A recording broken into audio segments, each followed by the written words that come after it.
চলুন শিখে আসি শর্টকাট চিকেন পিৎজা রেসিপি, সেই সাথে ফ্রোজেন পদ্ধতি। যেহেতু শর্টকাট পদ্ধতি তাই আমি ইনস্ট্যান্ট এই পিৎজা রুটিগুলো নিয়েছি, যে কোনো বেকারির দোকানে সহজেই পেয়ে যাবেন। এরপরে 3টা পিৎজা রুটির উপরে আমি টমেটো সস এবং মেয়োনিজ ভালোভাবে মিশিয়ে দিলাম। আপনারা যখন একবারে অনেকগুলো পিৎজা বানাবেন তখন একসঙ্গে এভাবে বানানোর চেষ্টা করবেন।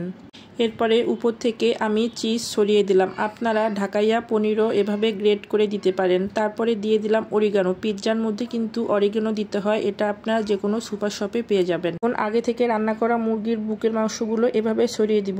মাংসগুলোকে আপনারা আদা, রসুন, লবণ, শুকনো মরিচ এবং সয়া সস দিয়ে একটু মাখিয়ে তেলের মধ্যে জাস্ট সতে করে ভেজে নেবেন। তারপরে এর মধ্যে দিয়ে দিব ক্যাপসিকাম এবং কাঁচা পেঁয়াজ। তারপরে উপর থেকে আরও বেশি করে চিজ দিয়ে দিলাম। পিৎজায় যত বেশি চিজ দিবেন এর টেস্ট তত বেড়ে যায়। এখন এই অবস্থায় আপনারা র্যাপিং পেপারে পেঁচিয়ে ডিপ ফ্রিজে সংরক্ষণ করতে পারেন এবং রান্না করার 10 থেকে 15 মিনিট আগে ডিপ ফ্রিজ থেকে বের করে ওভেনের মধ্যে 10 থেকে 12 মিনিট গরম করে নিলেই তৈরি হয়ে যাবে এরকম মজাদার চিকেন পিৎজা।